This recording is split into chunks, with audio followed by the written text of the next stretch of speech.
Ladies and gentlemen, hold the presses because I can't stop thinking about Punk. And it looks like Rhea Ripley might be taking back a title that she never lost, yeah? And it looks like Cody Rhodes may have to bend the knee and actually show some respect to John Cena. So today, we're going to basically be breaking down some new rumors and some new quote-unquote leaks, right, that are obviously not confirmed. I mean, we can't confirm any of this, you know what I'm saying, a month and a half out from Mania, but they're interesting rumors that beg the question of what's going to happen, and I think I know what's going to happen. So, with that being said, I have to mention, obviously, that a few days ago, I put out a video saying WWE has spoiled WrestleMania, and yes, I believe that they did, because after today's leaks, I think that it's 100% confirmed what's going to happen, at least in 2 of the matches. Now, number 1, right, we have to discuss this. Rhea Ripley, Io Sky, and Bianca Belair is seemingly confirmed to be the match that's going to happen at WrestleMania 41. Now, obviously, this has been a long-standing rumor for a long time, but when you really think about the landscape, Rhea Ripley is arguably the biggest star in the women's division. She probably is right now, right? And you know that she's going to be on this card in a meaningful match. And if she were to stop right now, who is she going to feud with?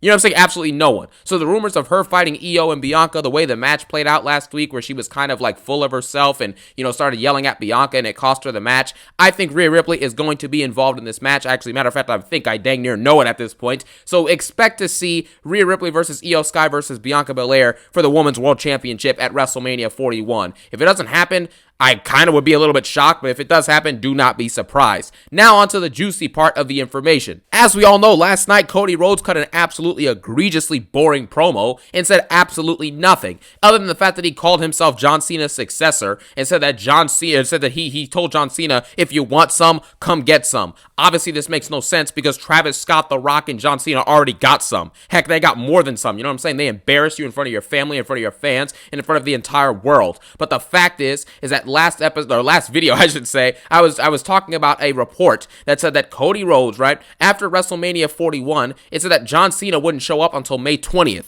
You know what I'm saying? So that basically confirms, right, that John Cena would not be winning the belt, seemingly, right? That seemingly confirmed it, because if he won the belt, why would he not show up the immediate episode afterwards, right? But the fact that he wasn't scheduled for it lets you know a lot of what you need to know. However, recently, a report came out today that John Cena is scheduled for the SmackDown after WrestleMania. You know what I'm saying? And I gotta tell you right now, with all of the amazing heel turn stuff, the fact that we've gotten no build up on it afterwards, right? And we're not probably going to, because Cena's still not showing up for another week or 2, I think, until March 17th. But the thing is, John Cena, right? Everything that he's doing this year, his retirement tour, the fact that they've announced his next bits of dates, but the fact is that even after this, he still has 24 dates left to go after he gets to his May and June and part of July dates. This means that John Cena will likely be holding the belt for an extended period of time. These dates all being revealed let me know that Cena will be showing up not only semi-consistently, but also John Cena will be there as a consistent presence the rest of the year. And that means that he likely is going to be the WWE champion while doing so. You get what I'm saying? At the end of the day, it's a simple business decision. Now that John Cena is showing up after WrestleMania, I'm like 98% sure this dude's going to win this match. If John Cena did all that heel turn stuff, right?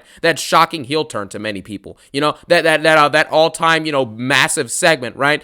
If he did all of that just to lose to Cody Rhodes at WrestleMania, the fan base would be extremely upset. You know, I don't care about people who were in the crowd last night on SmackDown booing John Cena, talking about some, oh, John Cena, you can't do this, I'm booing you, Cena sucks. No, he doesn't. You know what I'm saying? Once he wins the belt, you're going to be sitting back, you're going to be cheering, and you're going to be laughing. You know what I'm saying? You're going to enjoy every second of this championship reign and enjoy the ride that John Cena and The Rock are taking you on. You get what I'm saying? So John Cena is most likely going to win this championship. I think this is best for business. Now listen to this though. John Cena, after he does win this championship at Mania 41, because spoiler alert, it's like 90% chance probably going to happen. I know people are going to be like, oh, well, how do you know this before it's happening? Just because of reports doesn't mean it's true. And honestly, you're right?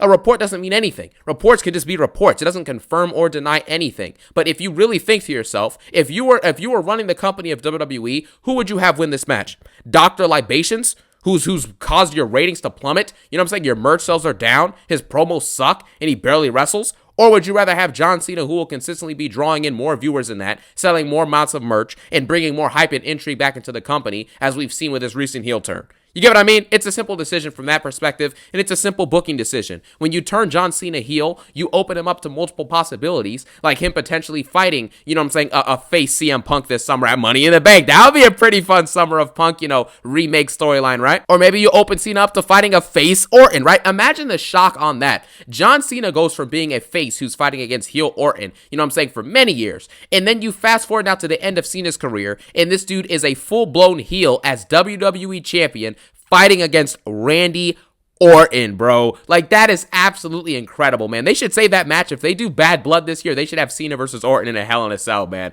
That would be absolutely insane. But anyways, that's not the point. You also could have Cena feud with younger talent like a Braun Breaker, you know what I'm saying? You could even have him feud with Gunther if people even want to see that, which I don't want to see that, but, you know, hey, who knows, right? Maybe some people want to see that, you know?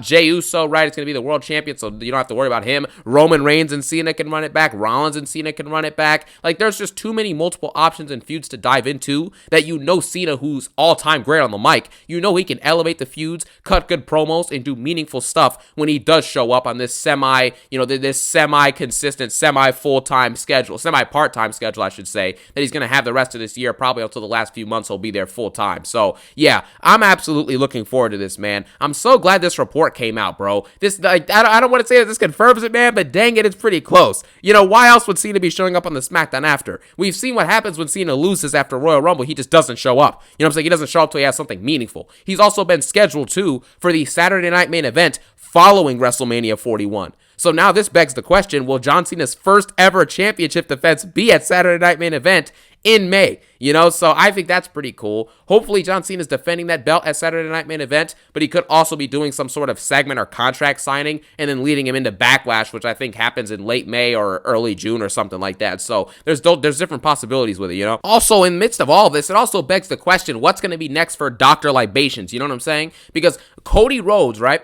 If this dude ends up losing the championship, or should I say when he loses this championship, because there's literally no other positive option outside of him losing the belt at Mania 41 and us ending this reign of terror, right? If Triple H can have Rhea Ripley grind her way back just to take back a title that she never lost, yeah, and then do the same thing with LA Knight on SmackDown, just for both of these people to probably lose their belts within a quick succession of them winning them back, I think Cody Rhodes deserves to lose this championship belt. He hasn't done his job, and we know John Cena is the real man who's going to come in here and do his job, right? He's the real GOAT, you know, the real successor. You know what I'm saying, to guys like Stone Cold and Hulk Hogan and all that stuff. Not Cody Rhodes talking about some, I'm your successor, Cena. Sit down. But what will Cody do next is the question, I suppose. Quite frankly, I wouldn't say that I don't care, because I do kind of care what Cody does next, but it's not really that big of a deal anymore. I mean, if Cena is a heel, right, and he's running the company, and he's a WWE champion showing up at every PLE and wrestling semi-consistently for his schedule, like, that's already going to be more interesting and engaging than anything we've seen in the world title picture in the last year since Roman lost the belt, right? So, like it's just as simple as that. So I would honestly say, I think next Cody should go feud with Drew McIntyre or someone who's like on the upper mid card. Maybe go feud with LA Knight. You know, that could be a decent feud, I guess.